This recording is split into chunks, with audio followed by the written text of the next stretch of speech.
Hey guys, how's it going? Welcome back to another Wuthering Waves video. My name is Amethyst, and today we're going to be discussing the best and worst problem I have found in Wuthering Waves. I've seen a lot of people complain about this, but also a lot of people praise this.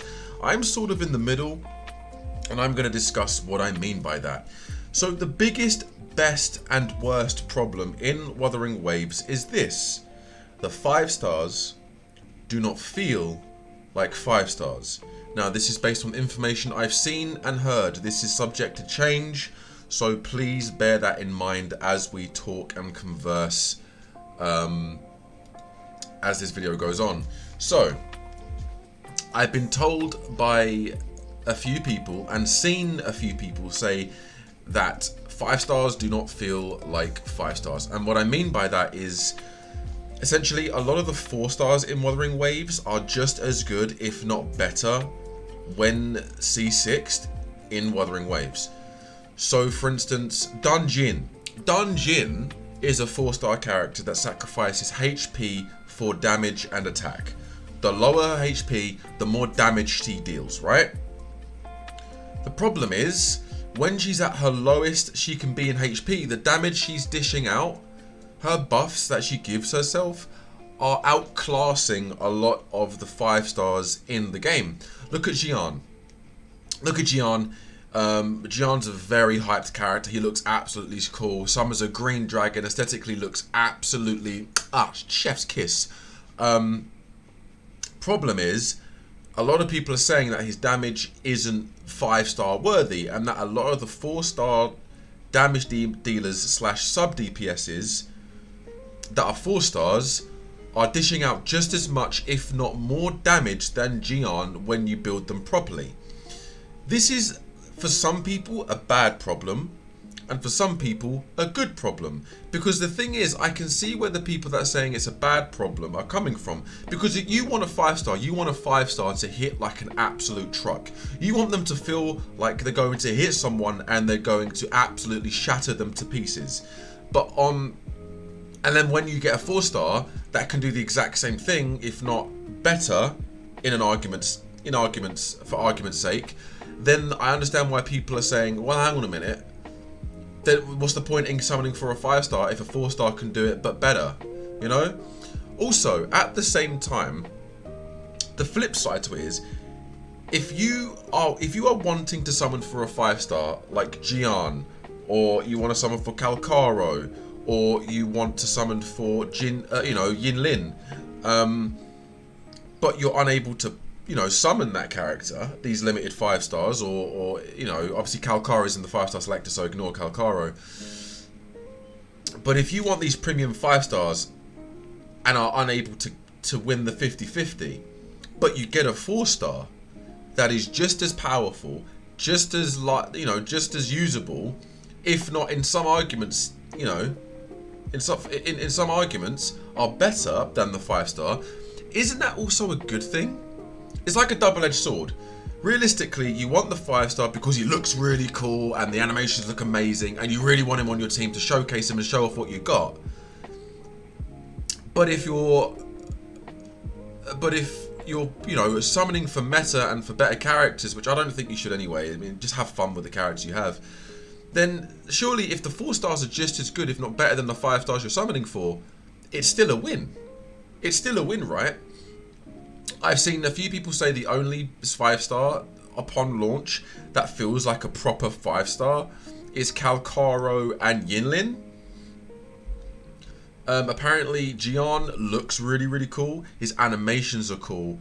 And just overall, he's just very good to look at, like visually, aesthetically pleasing.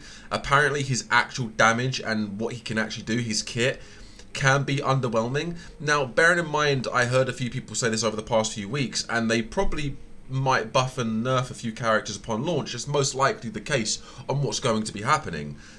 However, it's still not the best news, but it's definitely not the worst news. If people are worried about not clearing endgame content because they don't have the 5 stars, good news, you can summon for 4 stars, which are arguably easier to get and obtain and are just as good, if not better. So there's good there's good and bad points. Also, I heard someone say that some of the 5 stars aesthetics don't look good. I even saw someone say that Calcaro's aesthetic doesn't look good. And doesn't feel good. I'm sorry, how can you say someone that looks like an absolute behemoth of a unit, that looks like, you know, Sephiroth, Virgil, some Devil May Cry Final Fantasy fusion, that also has a stand, he's a stand user from JoJo's. How can you say he doesn't look cool, and how the hell can you say he doesn't feel cool? I've seen some of the numbers he's putting out in the CBT2. He's dishing out some good damage. And one of the points one of these people were making was, there's like an animation for a skill he can use that is locked behind his C3. And then I'm seeing people saying that they've changed that and they've altered that for launch. So you'll actually be able to use that switch skill, or whatever the skill is, upon launch in the launch of Wuthering Waves, so it's not locked behind C3. So again, these are things, I think this is information that people are using based on the information they had on the CBT2, but they need to be kept in the loop, because they're most likely going to buff and nerf and change some of these. So you need to keep that in mind. Everything we see, even we're a few days away, we're just under a week away now from the launch. Even from now until launch, people, you know, things are still subject to change. People at Kuro Games could be like, actually, can we make this small change to this character's kit?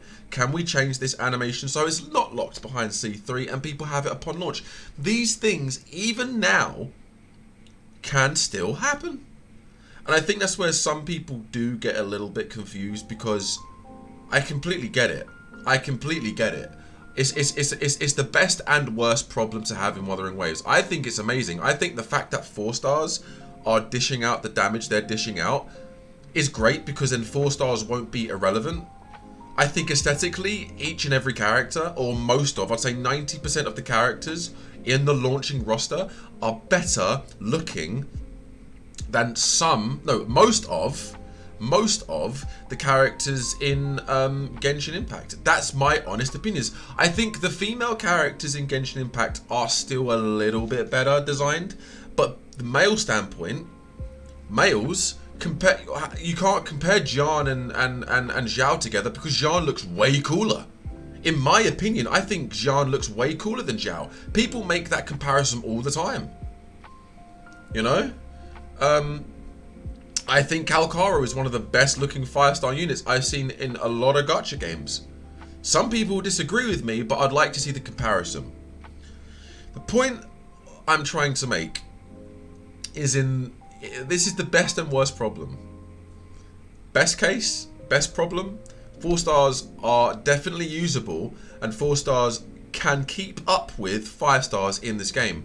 The downside is some 5 stars, even though their animations look like they're hitting heavy, and even though their animations look really, really cool, which is a good thing, the damage output and the stats they're dishing out, a lot of people are saying from the CPT2 standpoints, is that a lot of the 4 stars are actually matching, if not peaking, what these 5 stars are doing.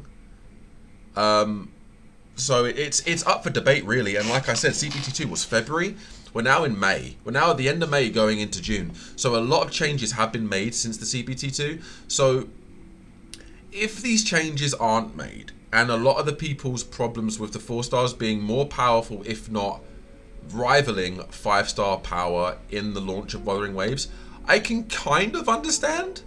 But at the same time, in my opinion, it's cool. I get an overpowered 4-star, but I still have the 5-star that I want that is just as powerful, which is still pretty good, and he looks way cooler. So like the 4-star, yeah, like even if my 4-star is dishing out most of the damage, if I want my 5-star to come out and look like he's absolutely decimating the playing field, even though he's not doing as much damage, I don't really care, because I'm biased upon animation and aesthetics.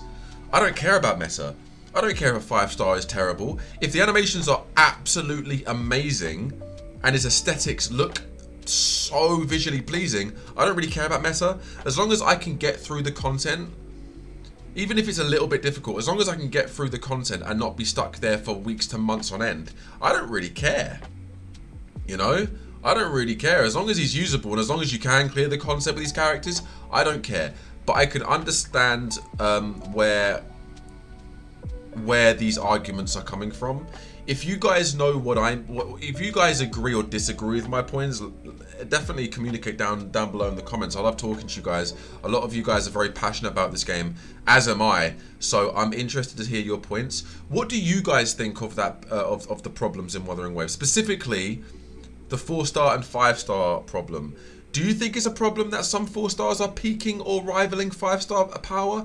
Or do you think that it's not necessarily the worst thing in the world? Because I know a few people, but look at me. I want Yuan Wu. Yuan Wu's going to be my main in the game thus far. There is not a character I've seen that is going to make me change my mind about using Yuan Wu as my #1 character. So surely if Yuan Wu's released, and I just love the way Yuan Wu looks and how his animations look, and he's rivaling some 5-stars, of course I'm going to be over the moon. Granted, I can understand why some people will be upset about this, because you want 5-stars to feel and look and actually deal stats of a 5-star equivalent character. But at the same time, if there's a 4-star character you like just as much or more, wouldn't it still be really, really cool to know that that 4-star character, if you build them correctly and if you like have them C2 or C3 or whatever, can match a 5-star that you have C0 or C1? I think that's pretty cool. I do believe that, in my opinion, that is pretty good, and that's why I think it's the worst and best problem in Wuthering Waves, because it's one of those things where you want the 5-stars to look and feel like an absolute unit, and they may look like a unit, like an absolute behemoth unit, but they're not displaying the numbers and not displaying the power of a 5-star character should be. So I completely understand both arguments here. But let me know down below what you guys think. Do you think this is both the best and worst problem in the game? Do you think it's just a bad problem? Do you think it's a good problem? That, you know, if it's fixed is fair enough, but doesn't necessarily have to be fixed. I understand to the point where it's like, you look at Danjin, the woman, the 4-star character with the red hair, the blue eyes, the one that sacrifices HP for strength. Now, when she's at next to no HP, she's not just rivaling or just peaking these 5-stars. Apparently, test shows she is like leagues above some of these 5-star characters in power. That's where the problem is, I think, primarily. Take a sip of my coffee there. But I don't think, if 4-stars are rivaling some of the 5-stars, I don't think that's a massive problem. Personally, I don't think it's a massive problem if they're rivaling the 5-stars or just about peaking the character's power. I think it matters if it's a huge margin, because if anything, it just makes 4-stars a hell of a lot more relevant, a hell of a lot more, you know, reliable, and a hell of a lot more useful. But that's just my opinion. I can understand both sides of the argument, but let me know what you guys think down below. Thank you so much for watching this video, and I'll see you in the next one. Take it easy, everyone. See you on launch of Wuthering Waves.